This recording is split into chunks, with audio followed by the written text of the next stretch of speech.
Hello everyone. जैसा कि आप सबको पता है कि लास्ट क्लास में हम लोग अल्कोहल की प्रिपरेशन को कंप्लीट कर चुके हैं और अल्कोहल की प्रिपरेशन को कंप्लीट करने के बाद मैंने उस वीडियो में लास्ट में एक असाइनमेंट दिया था। इस असाइनमेंट को आपको सॉल्व करना था। मैं उम्मीद करता हूं कि आप सब लोग असाइनमेंट सॉल्व कर चुके होंगे। मैं अभी आपको असाइनमेंट का सॉल्यूशन बताता हूं। अपने आंसर से इसको टैली कीजिए, मैच कीजिए। अगर आंसर सही है तो वेरी गुड, और अगर कहीं पे कोई मिस्टेक हुई है तो उसको ध्यान से समझेंगे और फिर हम उसके बाद आज आगे की बात करेंगे। तो सबसे पहले हमें ये रिएक्शन दिखाई देती है, इसमें HBH2 whole twice that is diborane, diborane के साथ रिएक्शन करवाई गई है। इसका मतलब साफ साफ दिख रहा है क्या करवाना है, हाइड्रोबोरेशन ऑक्सीडेशन कराना है। तो क्या प्रोडक्ट बनेगा? तो ऐसे तो बहुत लंबा सारा बहुत सारे स्टेप्स होते हैं इसके अंदर, लेकिन मैंने आपको एक बात बहुत सिंपल से समझा रखी है कि आपको एंटी मार्कोनिकॉफ कर देना है। अल्कीन है, अल्कीन के साथ हाइड्रोबोरेशन करवाएंगे तो एंटी मार्कोनिकॉफ एडिशन कर दीजिए। एंटी मार्कोनिकॉफ एडिशन कैसे करते थे? जैसे वाटर का एंटी मार्कोनिकॉफ करते थे। तो मार्कोनिकॉफ का उल्टा मतलब डबल बॉन्ड तोड़ना है और इन दोनों में से किसी एक पे OH लगाना है। किस पे OH लगाना है? मार्कोनिकॉफ के हिसाब से इस कार्बन पे लगता है क्योंकि इस पे लेस हाइड्रोजन है, लेकिन यहाँ तो एंटी मार्कोनिकॉफ हो रहा है तो यहाँ पे इस पे लगेगा। तो हमारा जो प्रोडक्ट होगा वो होगा CH3, इधर CH3, इधर H आ जाएगा क्योंकि अगर इस पे OH लगेगा तो यहाँ H लगेगा, यहाँ सिंगल बॉन्ड और CH2OH। ये इसका मेजर प्रोडक्ट होगा, मतलब ये अल्कोहल मिल गया आपको इस तरीके से। आई होप ये बात क्लियर होगी। सेकेंड रिएक्शन, ये भी हाइड्रोबोरेशन ऑक्सीडेशन है और मैं आपको बता चुका था कि B2H6 मतलब डाइबोरेन ही होता है। इसे ऐसे लिखें, बात एक ही है। सेम प्रोसेस करवानी है, फिर से एंटी मार्कोनिकॉफ एडिशन कर दीजिए वाटर का। तो यहाँ पर एंटी मार्कोनिकॉफ एडिशन कैसे करेंगे? तो ये आपको एक बॉन्ड लाइन स्ट्रक्चर दी हुई है। लास्ट क्लास में मैंने बॉन्ड लाइन स्ट्रक्चर को थोड़ा समझाया था, इसीलिए क्वेश्चन बॉन्ड लाइन वाला भी दिया है। अगर आप इसे सिंपलीफाई करना चाहें तो यहाँ कार्बन है, यहाँ कार्बन है, यहाँ कार्बन है, यहाँ कार्बन है। हाइड्रोजन कितने कितने होंगे? इस कार्बन पे 3 हाइड्रोजन लगे होंगे क्योंकि इस पे सिर्फ एक ही बॉन्ड है। इस कार्बन ने ऑलरेडी 2 बॉन्ड बना लिए हैं तो इसके ऊपर 2 हाइड्रोजन लगे होंगे। इस कार्बन ने 2 डबल, इधर मतलब बॉन्ड डबल बॉन्ड है, इधर सिंगल बॉन्ड है, तो इसके पास 1 हाइड्रोजन होगा और इसके पास 2 हाइड्रोजन होंगे। क्या ये बात क्लियर है? तो एंटी मार्कोनिकॉफ के हिसाब से OH कहाँ लगना चाहिए? एंटी मार्कोनिकॉफ के हिसाब से जिसपे ज्यादा हाइड्रोजन है। तो इसका प्रोडक्ट कैसा बनेगा? इसका प्रोडक्ट बनेगा कुछ ऐसे। यहाँ का डबल बॉन्ड जो था वो गायब हो गया और इस वाले कार्बन पे OH लग गया, तो हम इसको ऐसे शो कर सकते हैं। क्या ये बात क्लियर है? आप चाहे तो सिंपल करके लिख के स्ट्रक्चर बना दीजिए, नहीं तो बॉन्ड लाइन स्ट्रक्चर बना दीजिए। ये आंसर है। इस पे H लगेगा, लेकिन आपको पता है बॉन्ड लाइन स्ट्रक्चर में H शो करना जरूरी नहीं है, वो अंडरस्टूड होता है। तो ये इसका आंसर है। तीसरा, ये CH3CHO क्या है? एल्डिहाइड। एल्डिहाइड में CHO ग्रुप है, इसको मैं ऐसे लिख सकता हूँ C डबल बॉन्ड OH, बात तो एक ही है। ये एल्डिहाइड है, इसको LiAlH4 के साथ ट्रीट किया, पूछ रहे क्या बनेगा? तो आपको रिएक्शन याद होगी, हम लोगों ने अल्कोहल की प्रिपरेशन में फ्रॉम एल्डिहाइड एंड कीटोन में सीखा था कि अगर एल्डिहाइड कीटोन को रिड्यूस किया जाए तो अल्कोहल बन जाता है। और रिड्यूसिंग एजेंट क्या यूज किया जा सकता है? LiAlH4। इसके अलावा और भी थे बट ये भी तो था ही। तो ये रिड्यूसिंग एजेंट है, एल्डिहाइड है, उसको रिड्यूस कर रहे हैं, अल्कोहल बनेगा, सीधी सी बात है। तरीका अगर आपको याद है उस वीडियो में देख करके, तो तरीका हमने क्या सीखा था कि ये जो C डबल बॉन्ड O है, डबल बॉन्ड को तोड़ के एक H इस पे, एक H इस पे। जब भी एल्डिहाइड और कीटोन का आप रिडक्शन करेंगे इसी तरीके से करेंगे। C डबल बॉन्ड O आपको हर जगह मिल जाएगा, एल्डिहाइड में भी कीटोन में भी, तो आप उसको तोड़ दीजिए, इस पे एक H और इस पे एक H लगा दीजिए। तो प्रोडक्ट क्या बनेगा? CH3C, यहाँ पर सिंगल बॉन्ड हो जाएगा OH और एक H लगा हुआ था, एक H और लग जाएगा तो यहाँ पे हो जाएगा CH2। देख रहे हैं, एक H लगा हुआ था, एक H और लगेगा, CH2, एक और अल्कोहल मिल गया। ये आंसर इसका है। फोर्थ थोड़ा ध्यान देने वाला है, बहुत ध्यान से देखेंगे। यहाँ पर आपको ये चीज दी हुई है और उसको NaBH4 के साथ रिएक्ट करवाया, पूछ रहे हैं क्या बनेगा। NaBH4 क्या होता है? जैसे LiAlH4 एक रिड्यूसिंग एजेंट है, NaBH4 भी एक रिड्यूसिंग एजेंट है, लेकिन यहाँ पर रिड्यूस किसे करना है? तो आप यहाँ CHO देख पा रहे हैं, CHO मतलब aldehyde group, C double bond OH, ये वही एल्डिहाइड है जो ऊपर था। लेकिन इसमें एक एस्टर ग्रुप भी है, अगर आपको याद हो, एस्टर मैंने बताया था CH3C डबल बॉन्ड O और फिर सिंगल बॉन्ड OR, तो आगे कुछ भी हो सकता है, लेकिन ये C डबल बॉन्ड O के बाद फिर O, इस ग्रुप को क्या कहते हैं? Ester group. अब ये सवाल है कि NaBH4 कहां एक्ट करेगा? क्या इसको रिड्यूस करेगा या इसको रिड्यूस करेगा या दोनों को रिड्यूस करेगा? तो क्या आंसर होगा इसका? इसको रिड्यूस नहीं करेगा, सिर्फ इसको रिड्यूस कर सकता है, क्योंकि मैंने लास्ट में एक बात बताई थी, NaBH4 can not reduce ester and carboxylic acid. ये तो एस्टर हो गया, इसको रिड्यूस नहीं कर पाएगा। रिड्यूस किसको करेगा? फिर रिड्यूस करेगा इस एल्डिहाइड ग्रुप को, और जो तरीका होता है आपको पता है कैसे। डबल बॉन्ड तोड़ो, एक HO पे एक HC पे लगा देंगे, तो हमारा जो प्रोडक्ट बनेगा, अगर मैं यहाँ पे लिखने की कोशिश करूँ CH3 C double bond O single bond O, इसके आगे आपको दिख रहा है CH2, और CH2 के आगे ये जो C है इस पे ये O सिंगल बॉन्ड हो चुका है डबल बॉन्ड ब्रेक होने के बाद, तो OH हो गया और यहाँ पर 2 हाइड्रोजन। तो आपको इस तरह से ये बात समझ में आ रही होगी, ये इसका प्रोडक्ट है। क्लियर है ये बात? इसमें कोई कंफ्यूजन तो नहीं किसी को? तो ये NaBH4 एक वीक रिड्यूसिंग एजेंट होता है, LiAlH4 जितना स्ट्रॉन्ग नहीं होता है, इसीलिए अगर LiAlH4 लेते तो इसको भी रिड्यूस करता, इसको भी रिड्यूस करता, दोनों सिखा रखा है मैंने, वीडियो में बता रखा है आप लोगों को। लेकिन यहाँ पर क्योंकि NaBH4 यूज किया है तो आपको याद रखना है एस्टर छोड़ दो, कार्बोक्सिलिक छोड़ दो, एल्डिहाइड कीटोन को सिर्फ रिड्यूस कर दो। तो एल्डिहाइड को रिड्यूस कर दिया, एस्टर को एज इट इज छोड़ दिया, तो बस ये रहा हमारा प्रोडक्ट। क्या ये बात क्लियर है? ये सारी बात क्लियर होने के बाद ये लास्ट वाली रिएक्शन है, मैं थोड़ा बोर्ड क्लियर कर देता हूँ ताकि आपको लास्ट वाली रिएक्शन अच्छे से बता पाऊँ। तो लास्ट वाली रिएक्शन अगर हम देखें तो यहाँ पर लगता है ग्रिग्नार्ड रिएजेंट वाली रिएक्शन है, क्योंकि हमारे पास स्टार्टिंग में कीटोन है, कीटोन के साथ एक MgBr, ये कार्बन की चेन है, चेन नहीं रिंग है, बट उससे क्या फर्क पड़ता है, कुछ हाइड्रोकार्बन ग्रुप ही है। तो सेम प्रोसीजर फॉलो करेंगे, देखते हैं कि रिएक्शन किस तरीके से हम करवाएंगे। तो ग्रिग्नार्ड रिएजेंट वाली रिएक्शन याद करो, जिसमें न्यूक्लियोफिलिक एडिशन करवाना होता है। तो न्यूक्लियोफिलिक एडिशन आप लोग बहुत अच्छे से जानते होंगे, मैं मान के चलता हूँ। तो ये कीटोन है, मैं इसको दोबारा ऊपर बना लेता हूँ, C डबल बॉन्ड O, ये कीटोन है, CH3 इधर भी और CH3 इधर भी। इसके ऊपर ये ग्रिग्नार्ड रिएजेंट है जिसमें ये 6 कार्बन वाली रिंग है और उसके साथ MgBr है। रिंग हो या कुछ भी हो, हमें इसे यहाँ से ब्रेक करना है, ये बात आप जानते हैं, क्योंकि इसके ऊपर पार्शियल नेगेटिव, इसके ऊपर पार्शियल पॉजिटिव चार्ज होता है, ये भी आप जानते हैं, क्योंकि carbon is more electronegative than magnesium. तो ये बॉन्ड पोलर है, ब्रेक हो जाता है, और ब्रेक होने के बाद ये कार्बन कहाँ अटैक करता है, क्योंकि समझिए ये बॉन्ड लाइन स्ट्रक्चर है, यहाँ सब पे कार्बन होगा, ये बात आप समझ पा रहे हैं। तो ये कार्बन यहाँ से टूट के कहाँ अटैक करेगा, इस पे, और आपको पता है जब जब न्यूक्लियोफिलिक एडिशन होता है, अगर ये यहाँ अटैक करता है तो ये वाला बॉन्ड टूट के उस पे चला जाता है, ठीक है। तो यहाँ क्या मिलेगा सिचुएशन में, हमें ऐसी दिखेगी कुछ, यहाँ CH3, यहाँ CH3, ऊपर O माइनस हो गया क्योंकि बॉन्ड ब्रेक होकर उस पे गया है, और ये वाली जो रिंग है ये कार्बन पे अटैच हो जाएगी इस तरीके से। क्या आप ये बात समझ पा रहे हैं? इस तरीके से ये रिंग अटैच हो गई। इस O माइनस पे कौन जाएगा, तो आपको पता है जब यहाँ से टूटा था रिंग तो यहाँ आ गई, MgBr कहाँ जाएगा, MgBr इस कार्बन पे आएगा क्योंकि वहाँ नेगेटिव चार्ज है और Mg पे पॉजिटिव चार्ज है, तो यहाँ लगा देते हैं Mg+Br। तो इस तरीके से आपको पहले तो इंटरमीडिएट मिलेगा, फिर उसमें आगे क्या करें, यहाँ पे क्वेश्चन मार्क जो था इस तरीके आप ये बनाएंगे, और उसके बाद करें H2O H+ यानी कि एसिडिक मीडियम में हाइड्रोलिसिस। तो बड़ा सिंपल है, मैं इसे दोबारा बनाने की बजाय आपको यही बता देता हूँ कि अगर इसका आप हाइड्रोलिसिस करेंगे एक स्टेप फर्दर, अगर आप वाटर के साथ इसका हाइड्रोलिसिस करेंगे तो यहाँ बनाने की बजाय मैं इसी में बस थोड़ा सा बता देता हूँ आपको क्या करेंगे, यहाँ से MgBr हटा के O के साथ H लग जाएगा, ये है आपका फाइनल प्रोडक्ट।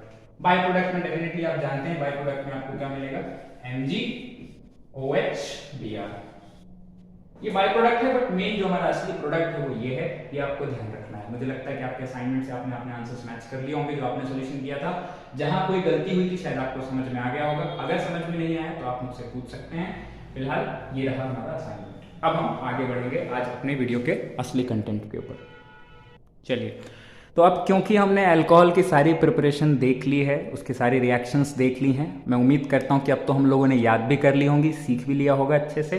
बार बार इसे रिवाइज करना ज़रूरी होगा, लेकिन अब हमारे पास सिर्फ अल्कोहल ही नहीं और भी बहुत सारे कंपाउंड है। तो अब अगले कंपाउंड के ऊपर शिफ्ट करते हैं अपनी फोकस। तो हमारा अगला फोकस होने वाला है फिनॉल के ऊपर। अल्कोहल के जस्ट बाद हम लोग फिनॉल को पढ़ लेते हैं, क्योंकि दोनों में एक सिमिलैरिटी होती है। सिमिलैरिटी ये होती है कि दोनों में ही आपको OH देखने को मिलेगा। तो अल्कोहल की प्रिपरेशन हमने देख ली, अब फिनॉल की मेथड्स ऑफ प्रिपरेशन देखेंगे। लेकिन इससे पहले जानना जरूरी है कि फिनॉल क्या होता है। बड़ा सिंपल होता है फिनॉल। आपको फिनॉल के बारे में बस इतना पता करना है कि बेंजीन रिंग और उस पर OH, तो वो हो गया फिनॉल। अब देखिए, पहले तो ये समझ लीजिए बेंजीन रिंग क्या होता है। मैं जानता हूँ कि केमिस्ट्री पढ़ने में इतने टाइम से हम लोग ये तो जान चुके हैं कि बेंजीन क्या होता है। इस तरीके से 6 कार्बन की रिंग होती है और ऑल्टरनेट पे डबल बॉन्ड्स होते हैं, यानी पाई बॉन्ड्स होते हैं। तो यहाँ पर ये आप जानते हैं बेंजीन। और मुझे नहीं लगता कि जीओसी पढ़ने के बाद भी आपको बेंजीन नहीं पता होगा। बेंजीन आप जानते हैं, ये होता है। अगर इस बेंजीन के ऊपर OH लग जाए, जो कि अभी अल्कोहल में लगा हुआ था, OH ग्रुप वही ग्रुप है, फंक्शनल ग्रुप सेम है, लेकिन क्योंकि बेंजीन के ऊपर लगा है तो इसकी बहुत सारी प्रॉपर्टीज बदल जाती हैं। ये पूरा कंपाउंड अल्कोहल से काफी डिफरेंट होता है। इसे अल्कोहल नहीं, इसे फिनॉल बोलेंगे हम लोग। तो ये फिनॉल है, और फिनॉल की बहुत सारी केमिकल प्रॉपर्टीज, बहुत सारी क्या, ऑलमोस्ट सारी केमिकल प्रॉपर्टीज अल्कोहल से डिफरेंट होती है, यानी अल्कोहल जैसी नहीं होती है। रीजन इज ये बेंजीन रिंग। ओके, बाद में और भी पढ़ेंगे जब हम लोग केमिकल प्रॉपर्टीज देखेंगे। अभी तो हम लोग सिर्फ मेथड्स ऑफ प्रिपरेशन देख रहे हैं, हमारा मकसद अभी सिर्फ उनको बनाना सीखना है, अभी उनकी रिएक्शन सीखना नहीं है। रिएक्शन इन द सेंस कि फिनॉल कैसे रिएक्ट करता है, अभी हम वो नहीं सीख रहे हैं, हम सीख रहे हैं फिनॉल बनाएंगे कैसे। बट ये होता है फिनॉल, ये आप बात समझ गए। ओके, तो फिनॉल में आपको इस तरीके से एक जगह पे OH लगा हुआ मिलेगा, बाकी जो 5 कार्बन हैं ये फ्री हैं, इस पे कुछ एक्स्ट्रा ग्रुप्स भी लग सकते हैं, वो सब बात की बात है। फिलहाल ये रहा आपका फिनॉल। ठीक है, एक कंफ्यूजन यही दूर कर लें, अगर आपके पास ऐसा कोई कंपाउंड आए तो आप उसे फिनॉल नहीं कहेंगे। अगर ये चीज है, क्या आप इसे भी फिनॉल कहेंगे? इसे फिनॉल नहीं कहेंगे। रीजन क्या है, इसमें OH क्या बेंजीन रिंग से डायरेक्टली लगा है क्या? नहीं, ये OH ग्रुप बेंजीन पे नहीं लगा है, ये OH ग्रुप इस CH2 पे लगा है, जो कि बेंजीन से लगा है, लेकिन OH तो डायरेक्टली नहीं लगा ना, तो ये फिनॉल नहीं है। क्या ये बात क्लियर है? कुछ और होगा लेकिन फिनॉल नहीं है, बल्कि ये एक अल्कोहल है, साधारण सा अल्कोहल माना जाएगा, जिसमें OH ग्रुप किसी कार्बन एटम पे लगा है जो कि बेंजीन का हिस्सा नहीं है। बात समझ में? यानी OH अगर बेंजीन पे लगा हो, बेंजीन के कार्बन पे लगा हो डायरेक्टली, तभी वो फिनॉल कहलाएगा, अदरवाइज नहीं। इसी की जगह मैं आपको दूसरा एग्जांपल देता हूं, क्या वो फिनॉल है? देखिए उसको समझिए।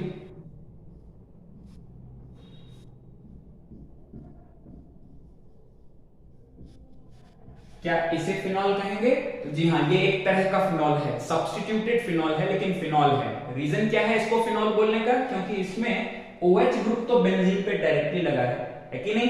हाँ, एक एक्स्ट्रा ग्रुप भी लगा है इसमें बेंजीन के ऊपर, लेकिन उससे क्या फर्क पड़ता है? OH तो बेंजीन पे डायरेक्टली लग गया ना, तो डेफिनेशन फिनॉल की है OH डायरेक्टली लगा होना चाहिए। हालांकि इसमें लगा हुआ है, ऑर्थो पोजीशन कहते हैं इसको, मैं आपको भी बता देता हूँ।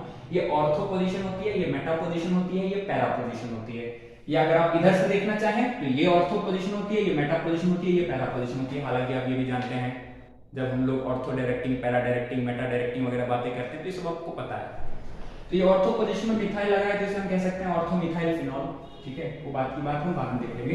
फिलहाल फिनॉल समझ गए, फिनॉल क्या होता है और फिनॉल क्या नहीं होता है, ये आपको क्लियर है। अब इसकी कुल 4 तरीके हैं फिनॉल बनाने के।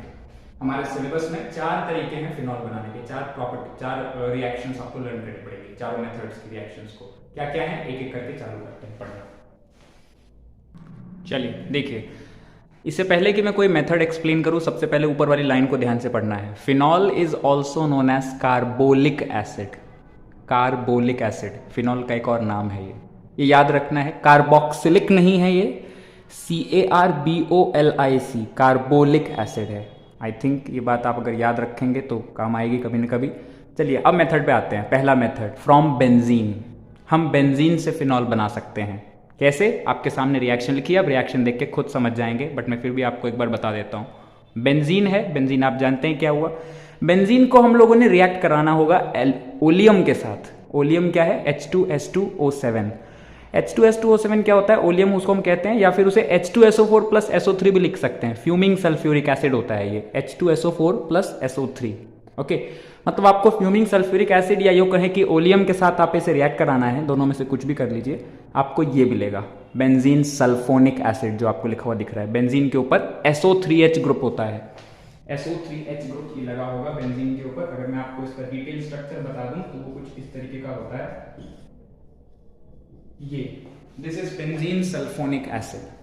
ठीक है, तो बेंजीन सल्फोनिक एसिड मिल जाएगा आपको, और उसके बाद क्या करना है? पहले उसे देखिए, नंबर 1 नंबर 2 करके लिखा है, नहीं साथ साथ नहीं करना, बारी बारी करना है। पहले क्या?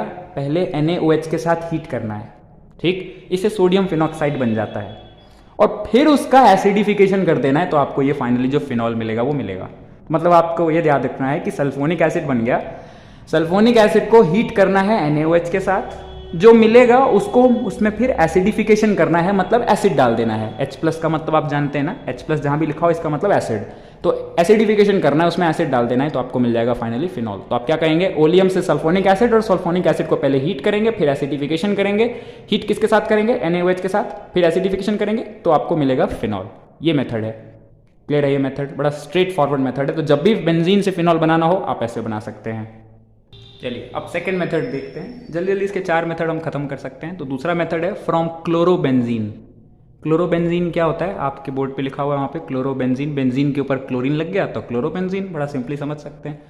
तो क्लोरोबेंजीन को NaOH के साथ हीट करिए, हीट करना है आपको, देखिए किस टेम्परेचर पे हीट करना है, बहुत इंपॉर्टेंट है। क्लोरोबेंजीन के साथ NaOH रिएक्ट करवाया है। सबसे पहले H+ क्या इंडिकेट करता है, एसिड, यानी एसिड होना चाहिए। टेम्परेचर कितना होना चाहिए, 623 केल्विन, ये कैरेक्टरिस्टिक टेम्परेचर है, आपको ये टेम्परेचर मेंटेन करना पड़ेगा। साथ ही साथ एक बहुत अच्छी बात और लिखी हुई है इसमें, 300 ATM, ATM मतलब प्रेशर, एटमॉस्फेरिक, 300 एटमॉस्फेरिक प्रेशर होना चाहिए। इतना कंडीशन, इतना काफी विगरस कंडीशन है, तब जाके फिनॉल बनेगा। इसका मतलब आप एक बात समझ रहे हैं, ये मेथड इतना आसान नहीं है। इसमें आपको क्लोरोबेंजीन को NaOH के साथ पहले एसिड, साथ ही साथ इसको हीट करना है, इतना प्रेशर लगाना है, तब जाके ये फिनॉल बनता है। मैं आपको पहले बता दूं, ये रिएक्शन आप और एक जगह पे पढ़ेंगे, जब आप हेलोरीन वगैरह की केमिकल प्रॉपर्टी पढ़ेंगे वहां पे, बट फिलहाल तो हम लोग इसे मेथड ऑफ प्रिपरेशन में देख रहे हैं कि हमें फिनॉल मिल गया, चाहे मुश्किल ही है लेकिन फिनॉल तो मिल गया। इस प्रोसेस को कहते हैं डाउस प्रोसेस। तो ये एक नेम रिएक्शन है जिसे आप याद रखेंगे। तो डाउस प्रोसेस हमारे लिए एक दूसरा मेथड हो गया। पहला मेथड था फ्रॉम बेंजीन, दूसरा मेथड था फ्रॉम क्लोरोबेंजीन। कैसे है ये रिएक्शन, आपको एज इट इज रिएक्शन लिख लिख के प्रैक्टिस कर करके आपको याद रखनी है। ये सब चीज़ों का आप नोट बनाते रहेंगे जैसा आपको बताया गया है। मैं उम्मीद करता हूँ कि आप ये सब काम रेगुलर बेस पे करते होंगे। ठीक, देखिए अब तीसरा मेथड देखते हैं। थर्ड मेथड है फ्रॉम एनिलीन। अब ये तीसरी चीज़ क्या है, एनिलीन। एनिलीन भी आप जीओसी में एक बार कहीं देख चुके होंगे, जब हम लोग बेसिक स्ट्रेंथ वगैरह की बात कर रहे थे तो वहाँ पे डिस्कस किया होगा हमने। बट अगर आप नहीं भी जानते हैं, दोबारा एकदम समझना चाहते हैं, तो बेंजीन के ऊपर अगर ये NH2 लगा हो तो उसे एनिलीन कहते हैं। तो हमें अगर फिनॉल बनाना है तो हमें स्टार्टिंग में एनिलीन चाहिए। एनिलीन को NaNO2 के साथ और HCl के साथ इस टेम्परेचर पे रिएक्ट करवाना है। टेम्परेचर कितना है, 273 टू 278 केल्विन। डिग्री सेल्सियस में बोलें तो 0 to 5 डिग्री सेल्सियस। आप समझ सकते हैं टेम्परेचर काफ़ी लो है, तो काफ़ी लो टेम्परेचर पे रिएक्शन करवानी होती है, क्योंकि इससे जो बनने वाली चीज़ है ना वो हाईली अनस्टेबल होता है। ये हमें बनाना पड़ता है हर बार, इसलिए एनिलीन को इस लो टेम्परेचर पर रिएक्ट कराते हैं ताकि ये बन सके। हाई टेम्परेचर पे बनेगा ही नहीं, अनस्टेबल होगा, डिसोसिएट हो जाएगा बार बार। तो हमने एनिलीन को इसके साथ रिएक्ट करवाया तो मिला हमें बेंजीन डाइजोनियम सॉल्ट। ये बेंजीन डाइजोनियम सॉल्ट आप लोग आगे पढ़ेंगे, जब हम लोग एनिलीन के बारे में देखेंगे तब वहां पे कुछ पढ़ेंगे। बट फिलहाल ये याद रखिए, बेंजीन के ऊपर N2+Cl- है। ये Cl की जगह Br भी हो सकता है, बट ये हैलोजन होगा और ये कैटायन है, ये डाइजोनियम कहलाता है। बेंजीन डाइजोनियम सॉल्ट बनाना है तो आपको इससे ये बनाना है, और इसके बाद तो बड़ा आसान है। थोड़ा सा पानी डालो और गर्म कर दो, यानी H2 ऐड करके वार्म कर दो, तो क्या होगा कि पूरा का पूरा ये हट के उसकी जगह क्या आ जाएगा, OH प्लस में nitrogen as a by product, nitrogen gas release हो जाएगी, हमें फिनॉल मिल गया। ठीक है, ये बात। एनिलीन से डाइजोनियम सॉल्ट बनाया इस तरीके से, ये याद रखना है आपको, और ये बन गया तो वाटर के साथ इसको थोड़ा सा वार्म कर दिया तो फिनॉल मिल गया आपको, और plus nitrogen gas as a by product release हो जाएगी। तो ये एक और तरीका हो गया, नोट डाउन कर लो उसको भी। चलिए, अब हमारे पास आखिरी मेथड बचा है फिनॉल बनाने का। एक आखिरी मेथड है, लेकिन ये सबसे इंपॉर्टेंट मेथड है। क्यों, आपको समझ में आ जाएगा थोड़ी देर में। इसमें कहा गया फ्रॉम क्यूमीन। क्यूमीन क्या चीज़ होती है, देखते हैं। ये है क्यूमीन। बेंजीन के ऊपर ये ब्रांच लगी हुई है, ब्रांच याद है, आइसोप्रोपाइल होता है। अगर आप IUPAC नोमेनक्लेचर सीख रहे हैं साथ साथ, तो आपको पता ही होगा कि इसे आइसोप्रोपाइल ग्रुप कहते हैं। तो बेंजीन के ऊपर आइसोप्रोपाइल लगा तो इसका नाम हो गया आइसोप्रोपाइल बेंजीन, और इसे क्यूमीन भी कहते हैं। तो आइसोप्रोपाइल बेंजीन तो ये है ही, इसी को क्यूमीन भी कहते हैं। तो कमर्शियल नाम इसका क्यूमीन है। कमर्शियल तो कमर्शियल जो ये पॉपुलर है वो क्यूमीन नाम से पॉपुलर है। क्या करना है आपको, इसका इसे आपको क्यूमीन को ऑक्सीजन के साथ रिएक्ट करवा देना है। बड़ा सिंपल दिख रहा है, ऑक्सीजन के साथ आपने रिएक्ट करवाया तो ये जो आपको बीच में मिला है, ये बड़ा इंटरेस्टिंग एक इंटरमीडिएट मिला है, इसी से आगे हमें फिनॉल मिलेगा। तो ये क्या है, ये एक पेरोक्साइड है, अगर आप यहाँ देख पाएंगे तो यहाँ पर ऑक्सीजन, उसके बाद फिर सिंगल बॉन्ड ऑक्सीजन है। ये जो चीज है ना, तो हुआ क्या, मैं आपको समझा दूं। ये आइसोप्रोपाइल ग्रुप है, कार्बन बीच में लगा हुआ है, उधर भी CH3 इधर भी CH3। आप देखिए यहाँ भी उस कार्बन के इधर भी CH3 इधर भी CH3, वो ठीक है, लेकिन बीच वाले कार्बन पे कार्बन के साथ हाइड्रोजन लगा हुआ था। अब इस बीच वाले कार्बन के साथ कार्बन और हाइड्रोजन के बीच में ये दो O आ गए। देखो, कार्बन के साथ डायरेक्ट हाइड्रोजन ना लग के कार्बन से पहले O लगा, फिर उसके साथ एक और O लगा, फिर H लगा, ये एक चेंज आ गया। इसने इसको बना दिया क्यूमीन हाइड्रोपेरोक्साइड। ये आपको याद रखना पड़ेगा, पेरोक्साइड ये है, पेरोक्साइड क्यों है वैसे आपको शायद याद हो ना याद हो मुझे नहीं पता, बट मैं आपको बेसिक से बता दूं, यहाँ पर दोनों ऑक्सीजन की ऑक्सीडेशन स्टेट -1 है इसीलिए। बट अगर आप ऑक्सीडेशन स्टेट निकालना भी नहीं जानते हैं तो अभी आप रहने दीजिए, ये याद रख लीजिए कि दिस इज क्यूमीन हाइड्रोपेरोक्साइड, क्योंकि मैकेनिज्म इसकी बहुत अच्छी है। इसकी मैकेनिज्म इसके बाद एक बहुत अच्छी रीअरेंजमेंट रिएक्शन होती है, बट रीअरेंजमेंट रिएक्शन इससे पहले हमने कभी डिस्कस नहीं की है, इसीलिए हम लोग उस चीज को स्किप कर देते हैं फिलहाल। वैसे भी हमारे सिलेबस में इसकी मैकेनिज्म है नहीं तो, लेकिन ये क्यूमीन हाइड्रोपेरोक्साइड है, इससे फिनॉल कैसे बनेगा अब वो देख लेते हैं डायरेक्ट बिना मैकेनिज्म देखे। ये याद रखिए कि वाटर के साथ इसका हाइड्रोलिसिस कर दीजिए, मतलब वाटर से हाइड्रोलिसिस होता है एसिडिक मीडियम में H2O H+। क्या होगा, ये सब कुछ हटा दो, ठीक है, ये पूरा हटा दो, उसके ऊपर OH लगा दो। क्लियर ये बात? क्या मिला आपको? फिनॉल, जो कि चाहिए था। लेकिन इसमें दूसरा जो बाय प्रोडक्ट है ना वो भी उतना ही इंपॉर्टेंट है। क्या बाय प्रोडक्ट में 3 कार्बन थे ना, ये तीनों हट गए। 3 कार्बन जो तीनों हटे थे वो बन गए कीटोन। 3 कार्बन वाला कीटोन क्या कहलाता है? एसीटोन। ये कॉमन नेम है इसका, आपको IUPAC नेम भी पता होगा, प्रोपेनोन। तो प्रोपेनोन या इसी को हम लोग कॉमनली एसीटोन बुलाते हैं, तो प्रोपेनॉन मिलता है। तो आप ध्यान से देखिए, हमें एक मॉलिक्यूल क्यूमीन से 2 इंपॉर्टेंट कंपाउंड मिल रहे हैं। एक तो फिनॉल मिल ही रहा है, साथ ही साथ प्रोपेनॉन यानी एसीटोन मिल रहा है, जो उतना ही कमर्शियली इंपॉर्टेंट होता है। फिनॉल भी चाहिए और एसीटोन भी मिल रहा है एज अ बाय प्रोडक्ट, बहुत अच्छा। इसीलिए इस मेथड को बेस्ट मेथड ऑफ प्रिपरेशन कहते हैं। अगर फिनॉल बनाने का कोई बेस्ट मेथड होता है तो यही होता है। कमर्शियली दुनिया में जहां कहीं भी फिनॉल बनाया जाता है लार्ज स्केल पे, इसी मेथड से बनाया जाता है, क्यूमीन से। क्यूमीन से क्यों? क्योंकि फिनॉल के साथ साथ एसीटोन भी मिलता है एज अ बाय प्रोडक्ट, जो कि उतना ही ज़्यादा कमर्शियली यूज़ किया जाता है। एसीटोन का एक बहुत कॉमन यूज़ आप लोगों ने बचपन से ही पढ़ा होगा, it is used in nail paint remover. तो नील पेंट रिमूवर या फिर आप हैंड सैनिटाइजर्स वगैरह देखते हैं, इन सब जगहों पर एसीटोन का बहुत वाइड एप्लीकेशन होता है। तो एसीटोन इसलिए इंपॉर्टेंट है। तो फिनॉल भी जरूरी है और एसीटोन भी मिल गया, इसीलिए बेस्ट मेथड हो गया प्रिपरेशन का। तो एग्जाम में कई बार ऐसा सवाल आया हुआ है कि why the method of preparation from cumene is considered to be the best method of preparation. It is because commercially important acetone is also obtained in this reaction as a byproduct। मेरी ये बात सुन के आप लिख लेंगे क्या? बस इस बात को एक बार अच्छे से नोट कर लेंगे। This is the best method of preparation of phenol. It is because commercially important acetone is also obtained as a by product in this reaction. तो ये एक इसकी बहुत है। तो ये रिएक्शन एक तरह से किफ़ायती रिएक्शन है, कम खर्चे में दो चीज़ें मिल जाती हैं, फिनॉल और एसीटोन दोनों, इसीलिए इसे बेस्ट मेथड कहा जाता है। ये हमारी सारी मेथड ऑफ प्रिपरेशन फिनॉल की कंप्लीट होती हैं। 4 मेथड हैं। आई होप ये चारों मेथड बड़े स्ट्रेट फॉरवर्ड मेथड्स हैं, आपको बड़ी इजीली समझ में आ गए होंगे। हाँ, लेकिन इसको याद रखना ज़्यादा ज़रूरी है। रिएक्शंस को आप लिख लिख के प्रैक्टिस करें और याद करें। चलिए, तो इसके साथ सारी मेथड प्रिपरेशन खत्म होने के साथ अब टाइम आ गया है हमारे आज के असाइनमेंट का। आप इन रिएक्शंस को अच्छे से एक बार देख लें दोबारा अच्छे से, और फिर जो मैं भी असाइनमेंट देने वाला हूँ इसे आप अटेम्प्ट करें। तो ये रहा आपका असाइनमेंट। इसमें जो रिएक्शंस हैं ज़रूरी नहीं है कि आज की रिएक्शन से ही रिलेटेड हों, लेकिन अभी तक जो हम लोगों ने टोटल 3 वीडियो में लेक्चर में जो भी कुछ कवर किया है उसमें से कहीं से भी हो सकता है। तो आप इन सबको अटेम्प्ट कर सकते हैं, बड़े आराम से देख के सारी रिएक्शन आपको जानी पहचानी ही लगेंगी और अटेम्प्ट करेंगे, फिर नेक्स्ट वीडियो में इन सब के सॉल्यूशन आपको मिल जाएंगे। तो बस आज के लिए इतना ही करते हैं। आज हम लोगों ने फिनॉल की प्रिपरेशन भी कंप्लीट कर ली है। अब ऑलमोस्ट काफ़ी सारी रिएक्शन अभी यहाँ तक हो चुकी हैं। इससे पहले कि हम आगे की रिएक्शन करें, आप लोग ये इंश्योर ज़रूर कर लीजिए कि आप इन सभी रिएक्शंस को, चाहे वो अल्कोहल की प्रिपरेशन हो चाहे वो फिनॉल की प्रिपरेशन हो, जितनी भी प्रिपरेशन अभी तक आपने सीखी है उसे बार बार अच्छे से प्रैक्टिस कर लें, याद कर लें। ये असाइनमेंट के थ्रू तो बस आपको थोड़ी सी ही प्रैक्टिस हो पाएगी, लेकिन ये 4-5 क्वेश्चन सिर्फ आपको एक तरह से चीज़ें को रिवाइज कराने के लिए होता है, लेकिन आपको बार बार इन चीज़ों को प्रैक्टिस करना अपने एंड पे ज़रूरी होगा।